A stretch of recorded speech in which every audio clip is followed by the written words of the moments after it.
In the last exercise, we saw how to use a list to store multi-part data.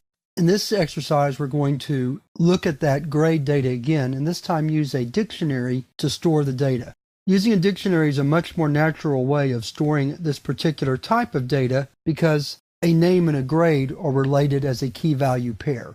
So in other words, if I want to retrieve a grade, I will ask for the student's name, and that will give me the grade. So using a dictionary is a more efficient and more natural way to work with this data. So let's see how to do that. So the first thing we're going to do is open up the interactive shell. And this time we're going to use a dictionary, so we'll start off with an open curly brace. And we have a name as a string, followed by a colon, and then a grade, followed by another name, a colon, and a grade, and so on until we get through all the names. So I'll just go ahead and type those in. I'm putting my space after the grade, but spacing doesn't really matter there.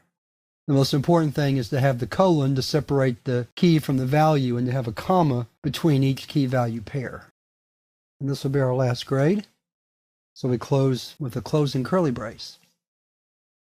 So now if I just type the dictionary name, that will return the data, and notice that the data returned is not in the same order as the data entered.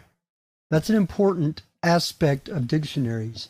We don't store data in dictionaries because we're interested in the order that the data is being stored. Unlike, say, if we were trying to store an alphabetic list, then we would be interested in the order. But here we're only interested in a list of keys and a list of values.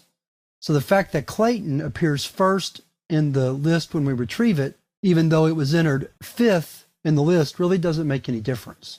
Because all we're interested in doing is being able to enter Clayton's name and retrieve his grade. So we can do that for a couple of more names just to verify that our system works.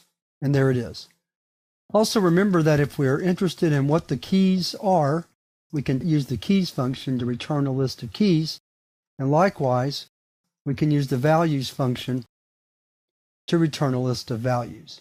Having a function that returns the values as a list would be useful if we were trying to compute the average, because it would be really easy to compute the average from this list of values, because we could simply sum the list and then divide by the number of grades to get the average. And that would be a lot easier than working through the dictionary itself.